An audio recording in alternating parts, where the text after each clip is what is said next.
Pranam Acharya ji. I somehow know that you are beyond what I as a person can know or experience. Not that I want to leave you or go somewhere else. However, why do I feel fear leaving Acharya Prashant as a person and his foundation? Why am I always dependent on something tangible or someone tangible who talks about the truth? This dependence too does not seem right, and I feel that I don't have the courage to walk alone. I think I should give up all crutches and walk alone. Support is just dependence. If you were intending to discard all support, it would have been a greatly welcome happening. But are you intending to discard all support, or are you so attached to support of one kind that you want to give up on the other support? Man is born with crutches. Man is born dependent. Man is born attached and obsessed and fearful. The role of the teacher is to bring you close to himself so that you can be torn away from all that which you are attached to. The role of the teacher is to firstly bring you close to himself. That is step one. Why does he bring you close to himself? Because you are obsessed with closeness. You are born dependent.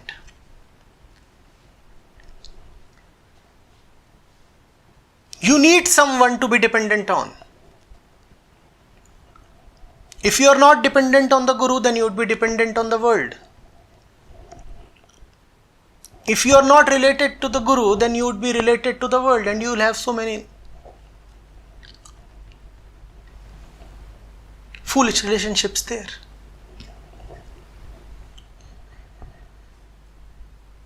So the step one has to be a step in which you get attracted to the teacher. Why? Not because the teacher derives any pleasure from attracting you, but because you are someone who is a compulsive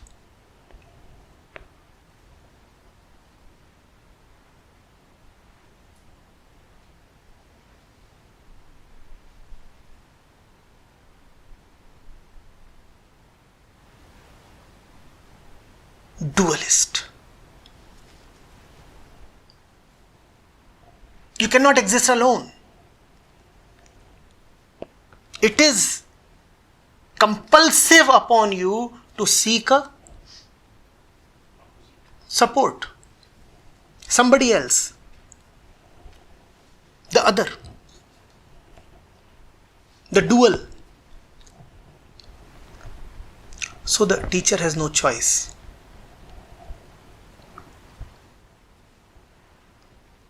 He attracts you to himself. The next step is when you come quite close to the teacher.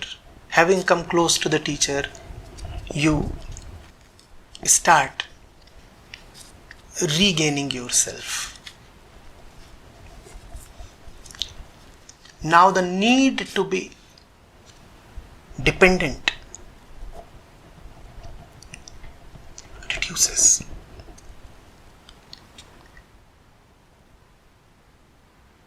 In step one, it was important that you come close to the Guru. Otherwise, you wouldn't have left your worldly compulsions, obsessions, crutches.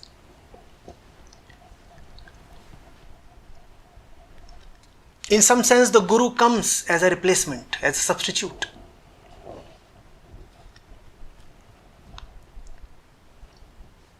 You are getting attached to that. Come, rather get attached to me, so says the Guru. But closeness to the Guru is qualitatively different from closeness to the world. Let this be put across very clearly. When you are with the world will ensure that you remain dependent on the world. In fact, the more you stay with the world, the more your dependency on the world gets solidified. On the other hand, when you are with the Guru ensures that you do not remain dependent on anybody, including the Guru. So the Guru liberates you first from the world and then from himself. There is a qualitative difference. But then there are foolish tendencies, foolish and cunning both. The student starts saying, if I get close to the Guru, is that not the same as remaining close to the world? Because after all, I am remaining close to somebody. Be it the Guru or be it the world. I am still attached. What the foolish mind does not see is that attachment to the Guru has a different quality about it.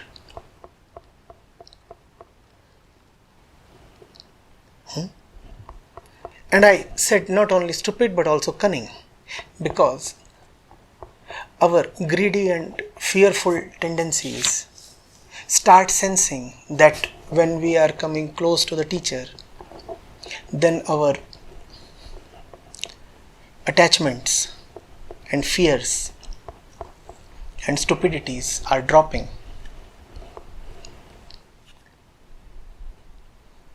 If you do not see that, then others around you start seeing that. And they just don't like that the prisoner is breaking away. They just don't like that one from their community is set to fly away. So they start corrupting and instigating. They tell, see, what you are developing is just another dependency.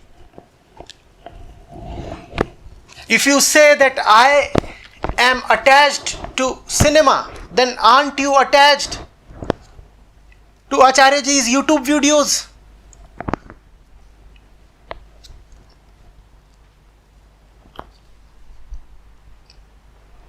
Most often it is the husband or the wife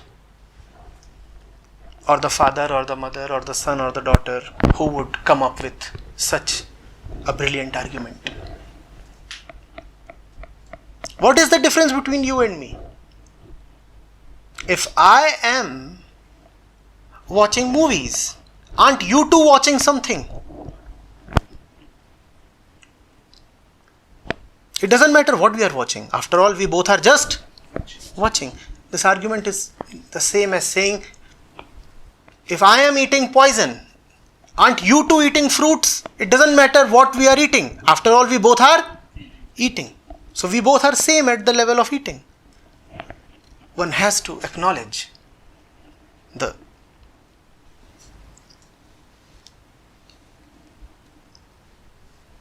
unimaginable immensity of stupidity contained in this argument.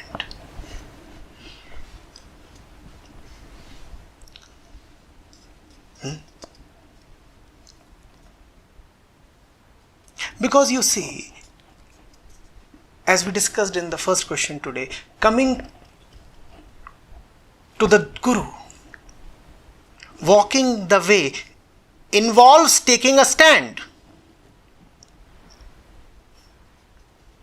It is not about just indifference, it involves taking an affirmative and positive stand as well.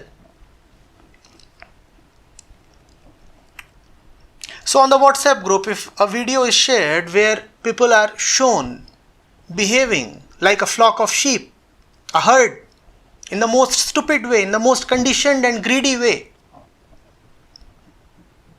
then you need to take a stand and boldly declare that yes, this is indeed stupid. But if your wife or mother or friends are all doing the same thing, and worse still, if you yourself are doing the same thing as the folks in that video are, then it hurts you. How can you take a stand against yourself? Or how can you take a stand against your wife or your mother or your brother? So you start saying, let's not be judgmental, please. Let's not criticize them. We all are just the same and equal. Would you find a Buddha in that crowd, sir? How are all the same? The path of dharma is not the path of diplomatic middlemanship. The path of dharma is for those who can call a spade a spade. Being with the truth, first of all, necessitates that you call the false as false. And if you don't have guts for that, why do you call yourself as a seeker or whatever? Why don't you just drop out, as you already probably have?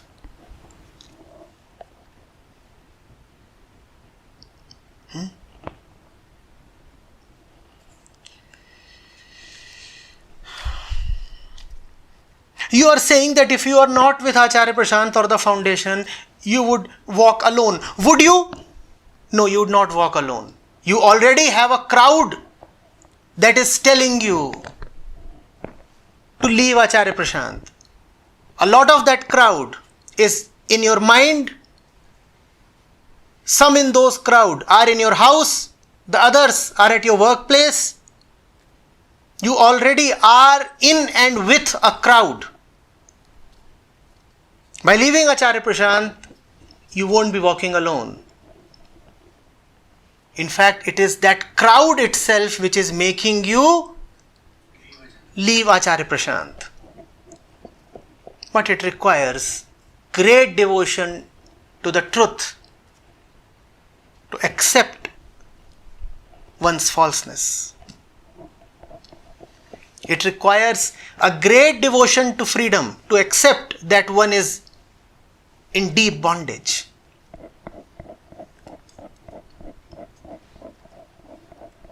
What do you think? Those who come to the gurus become slaves? No. Coming to the guru is coming to ultimate freedom. Guru is not a monster who would kidnap you, arrest you, confine and lock you somewhere.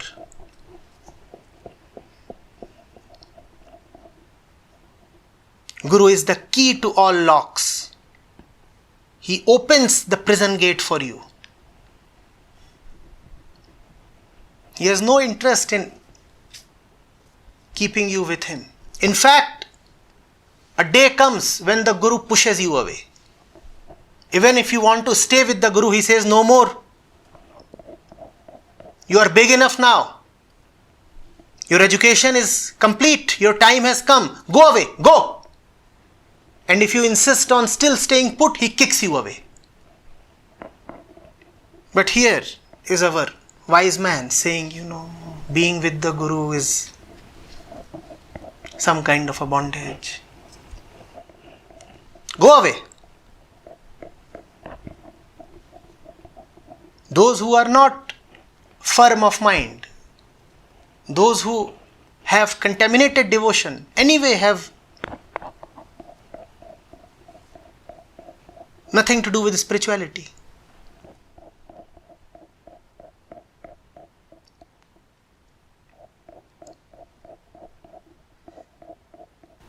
Spirituality is not, I repeat, for the herd. Spirituality is not for the feeble-minded or chicken-hearted.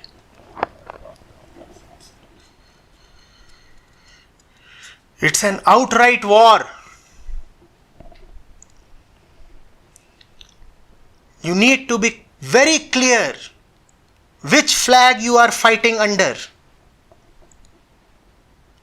You cannot be indifferent here. You cannot be ambiguous here.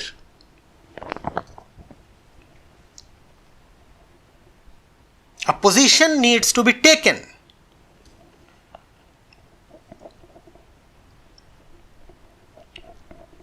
Are you getting it?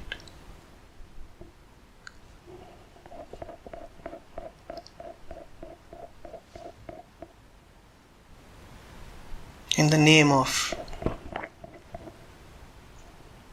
avoiding judgments, in the name of compassion, in the name of equanimity, in the name of indifference, just check. You might be just protecting your fears, your pusillanimity.